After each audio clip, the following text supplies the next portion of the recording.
ನೀವು ನಿಮ್ ನಿರೂಪಣೆ, ನಿಮ್ ಮೈಕು, ನೀವು ಕೇಳೋ ಪ್ರಶ್ನೆ ಆಗಲ್ಲ ರೀ ಜನರಿಗೆ ಆಗ್ತಾ ಇಲ್ಲ ರೀ.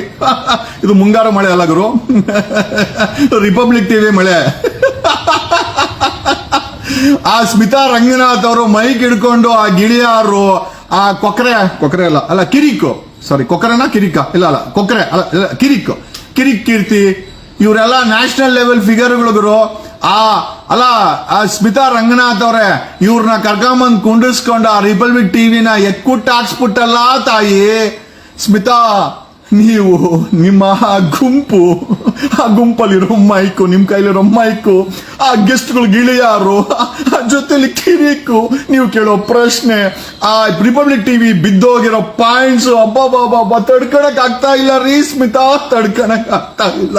ಒಟ್ನಲ್ಲಿ ಒಬ್ಬ ಯೂಟ್ಯೂಬರ್ಗಿಂತ ಕೆಳಗಿನ ಮಟ್ಟಕ್ಕೆ ರಿಪಬ್ಲಿಕ್ ಟಿವಿನ ತಂದು ನಿಲ್ಲಿಸಂತ ಕೀರ್ತಿಗೆ ಸ್ಮಿತಾ ನಾನು ಏನ್ ಹೇಳಿ ಆ ಲೆವೆಲ್ಗೆ ತಂದು ನಿಲ್ಲಿಸ್ಬಿಟ್ಟಿದ್ದೀರಲ್ರಿ.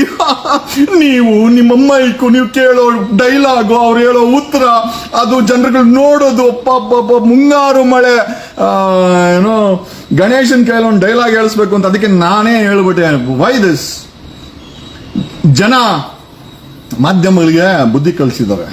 ಓಕೆ, ಯಾವ ಮಾಧ್ಯಮ ಸೌಜನ್ಯ ವಿರುದ್ಧವಾಗಿ, ನ್ಯಾಯದ ವಿರುದ್ಧವಾಗಿ, ಕೊಲೆಗಾರರ ಪರವಾಗಿ ಕೆಲಸ ಮಾಡ್ತಾ ಎಲ್ಲಾ ಸ್ಯಾಟಲೈಟ್ ಚಾನೆಲ್ಗಳು ನೆಲ ಕಚ್ಚಿದೆ. ಜನ ಧಿಕ್ಕರಿಸ್ತಾ ಇದ್ದಾರೆ, ಕೈಯಿಂದ ಬಂಡವಾಳ ಹಾಕೊಂಡು ಓಡಿಸ್ತಾ ಇದ್ದಾರೆ. ಯಾವ ಅಡ್ವರ್ಟೈಸ್ಮೆಂಟು ಬರ್ತಾ ಇಲ್ಲ, ಬೇರೆ ಯಾವ್ದನ್ನ ಬರ್ತಾ ಇದ್ರೆ ಅದ್ರಲ್ಲಿ ನಡೆಸ್ಕೊಂಡು ಹೋಗ್ತಾ ಇದಾರೆ ಅಂತ ನನಗನ್ನಿಸ್ತಾ ಇದೆ. ಯಾಕಂದ್ರೆ ಕೊಲೆಗಾರರ ಪರವಾಗಿ ಮಾಡಿದ್ರೆ ಕೊಲೆಗಾರರು ಏನಾದ್ರೂ ನೋಡಿರ್ಬೇಕಲ್ವಾ? ಸ್ಮಿತಾ ರಂಗನಾಥ್ ಅವರೇ, ನೀವು ನಿಮ್ಮ ರಿಪಬ್ಲಿಕ್ ಟಿವಿ ಆ ಕಾರ್ಯಕ್ರಮದಲ್ಲಿ ನೀವು ಮೈಕು, ನಿಮ್ಮ ಪ್ರಶ್ನೆ, ಅದಕ್ಕೆ ಉತ್ತರ ಕೊಡೋ ಆ ಗಿಳಿಯಾರು, ಆ ಕಿರಿಕುಮ್ಮ, ನನ್ನ ಕೈಯಲ್ಲಿ ಆಗ್ತಾ ಇಲ್ಲ ನೋಡ್ಲಿಕ್ಕೆ. ಜನ ಇದೇ ತರ ನಕ್ಕೊಂಡು ನೋಡ್ತಾ ಇರ್ತಾರೆ. ಸ್ಮಿತಾ ರಂಗನಾಥ್ ಅವರೇ ಒಂದು ನ್ಯಾಷನಲ್ ಲೆವೆಲ್ ರಿಪಬ್ಲಿಕ್ ಟಿವಿನ ಒಂದು ಯೂಟ್ಯೂಬರ್ಗಿಂತ ಕೆಳಗಡೆ ಇಳಿಸಿದಂತ ಕೀರ್ತಿ, ಅದಕ್ಕೆ ಕಾರಣಕರ್ತರು ನೀವೇ. ಯಾವ ಸೌಜನ್ಯ ಪ್ರಕರಣಕ್ಕೆ, ಯಾವ ಧರ್ಮಸ್ಥಳ ಪ್ರಕರಣಕ್ಕೆ ನೀವು ಎಳ್ಳು ನೀರು ಬಿಡಕ್ ಹೋದ್ರೋ ಜನ ನಿಮ್ಮನ್ನ ಧಿಕ್ಕರಿಸಿದ್ದಾರೆ. ಸ್ಮಿತಾ ರಂಗನಾಥ್ ನಿಮ್ಮ ಕಾರ್ಯಕ್ರಮವನ್ನು ಧಿಕ್ಕರಿಸಿದ್ದಾರೆ, ನಿಮ್ಮ ರಿಪಬ್ಲಿಕ್ ಟಿವಿನ ಧಿಕ್ಕರಿಸಿದ್ದಾರೆ.